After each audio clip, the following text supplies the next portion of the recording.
सच्चे संत श्री भगवान ने इन भक्तों को वृक्ष रूप रचा। इन संत रूपी वृक्षों में अनेक इनकी करुणा ही छाया है और इनकी भक्ति ही फल है।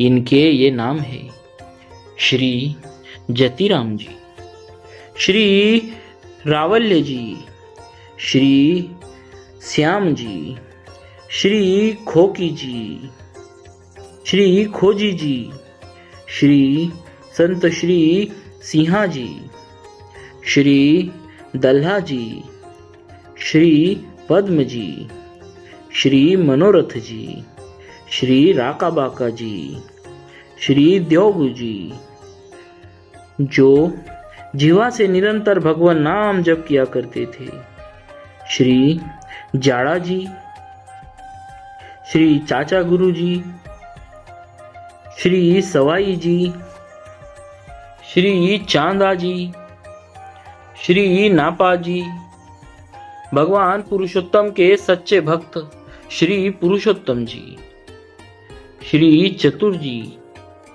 श्री गीता जी, जिन्होंने अपने मन का अहम सर्वथा मिठा डाला था। इन सभी भक्तों की बड़ी बुद्धि बड़ी सुंदर थी। ये संत रूपी रंगमंच पर, ये संसार रूपी रंगमंच पर श्रम रूपी दृढ़ द्राड़ आदि मृदंग के ताल पर नहीं नचे। श्री खोजी जी, श्री खोजी जी मारवाड़ राज्य अंतर्गत पालड़ी गांव के निवासी थे। आप जन्मजात वैराग्यवान और भगवद अनुरागी होने के कारण बचपन से ही गृह कार्य में उदासीन और भगवत भजन तथा साधु संग में रमे रहते थे। इससे आपके भाइयों की आपसे नहीं पटती थी और वे लोग आपको निकम्मा ही मानते थे। एक बार आपके गांव में एक संत मंडली आई हुई थी। आप रात दिन संतों की सन्निधि में रहकर कथा वार्ता और सत्संग में लगे रहते थे। थोड़े समय के लिए भी आपका घर जाना न होता था। इसी बीच दुर्भाग्य से एक दिन अचानक आपके पिता का स्वर्गवास हो गया। जब सारे और दैहिक कार्य संपन्न हो गए तो भाइयों ने आपसे कहा कि पिताजी के अस्थि कलश को गंगा जी में प्रवाहित कराओ, जिससे तुम भी पितृऋण से मुक्त हो जाओ। घर से गंगा जी बहुत दूर थी, इसीलिए भाइयों ने जानबूझकर आपके जिम्मे यह कठिन कार्य लगाया था। इस पर आपने कहा, वैष्णव जन भगवान नाम का जहाँ उच्चारण करते हैं वहाँ गंगा जी सहित सारे तीर्थ स्वयं प्रकट हो जाते हैं। भाइयों ने सोचा कि गृह कार्य से उदासीन रहने वाले ये पिता के अस्थि कलश को भी आलस्यवश गंगा जी नहीं ले जा रहे, तो जबरदस्ती भेजा। आपने संतों को साथ लिया और भगवान नाम संकीर्तन करते हुए अस्थि कलश लेकर गंगा जी को चल दिए। मार्ग में आपको स्वर्ण कलश लिए कुछ दिव्य नारियां दिखाई दी। जब आप उनके समीप से गुजरने लगे तो वे पूछने लगी, भक्तवर आप कहाँ जा रहे हैं? आपने कहा, मैं पिताजी के अस्थि कलश को श्री गंगा जी में प्रवाहित करने जा रहा हूँ। उन दिव्य नारियों ने कहा, हम गंगा यमुना आदि नदियां ही है, हम आपके ही निमित्त जल भरकर ले आई है। आप अपने पिताजी के अस्थि कलश का यही विसर्जन कर दीजिए और स्वयं स्नान कर घर चले जाइए। आपने ऐसा ही किया और भाइयों की प्रतीति के लिए एक कलश जल भी लेते गए।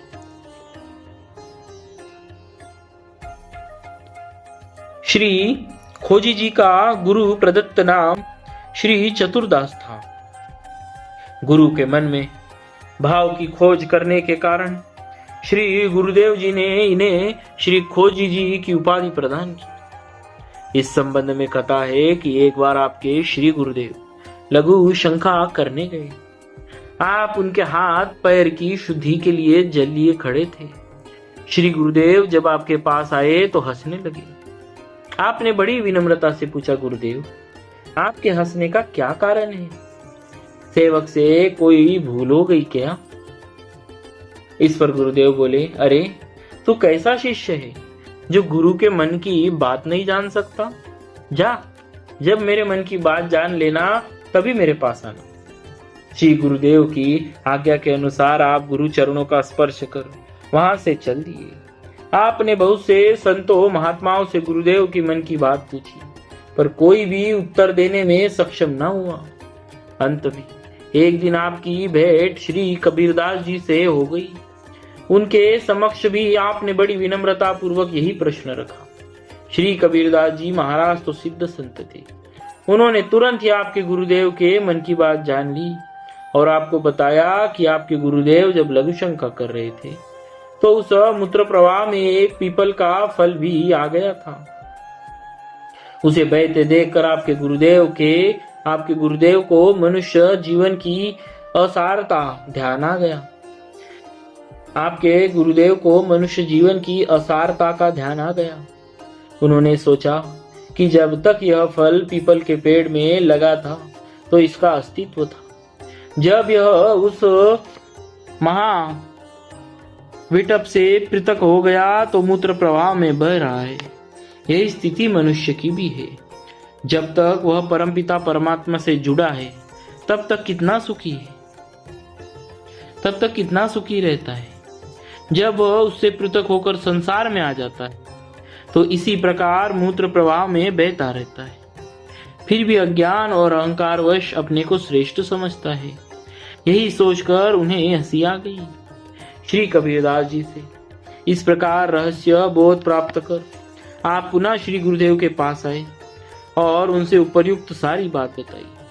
श्री गुरुदेव जी बहुत प्रसन्न हुए और बोले, तुमने मेरे मन के भाव को खोज लिया, अतः से तुम्हारा नाम खोजी प्रसिद्ध होगा। श्री खोजी जी, श्री गुरुदेव भगवत चिंतन में परम प्रवीण थे। उन्होंने अपने शरीर का अंतिम समय जानकर अपनी मुक्ति के प्रमाण के लिए घंटा बांध दिया और सभी शिष्य सेवकों से कह दिया कि जब श्री प्रभु की प्राप्ति कर लेंगे तो यह घंटा अपने आप बज उठेगा। यही मेरी मुक्ति का प्रमाण जानना। परंतु आश्चर्य यह हुआ कि उन्होंने शरीर का त्याग तो कर दिया परंतु घंटा नहीं बजा। तब शिष्य सेवकों को बड़ी चिंता हुई। श्री गुरुदेव जी के शरीर त्याग के समय श्री खोजी जी स्थान पर नहीं थे। ये बाद में आए। जब इनको समस्त वृत्तांत विदित हुआ तो जहां श्री गुरुदेव ने लेटकर शरीर छोड़ा था, श्री खोजी जी ने भी वही पौड़कर ऊपर देखा तो इन्हें एक पका हुआ आम दिखाई पड़ा। इन्होंने उस आम को तोड़कर उसके 2 टुकड़े कर दिए। उसमें एक छोटा सा जंतु कीड़ा निकला और वह जंतु सबके देखते देखते अदृश्य हो गया। यह घंटा अपने आप बज उठा। हुआ यूं कि श्री खोजी जी के गुरुदेव तो प्रथम ही प्रभु को प्राप्त कर चुके थे। यह सर्व प्रसिद्ध है। परंतु बाद में शरीर त्याग के समय अच्छा पका हुआ फल देखकर भगवान के भोग योग्य विचार कर उनके मन में यह नवीन अभिलाषा उत्पन्न हुई कि इसका तो भगवान को भोग लगना चाहिए। भक्त की उस इच्छा को भक्तवश्य भगवान ने सफल किया।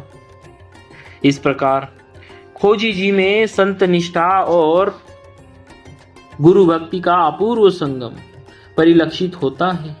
आपने अपना सारा जीवन संत भगवत सेवा में बिताया। बोलिए भक्तराज श्री खोजी जी महाराज की जय। भक्तवत्सल भगवान की जय। भक्तों, आज का प्रश्न,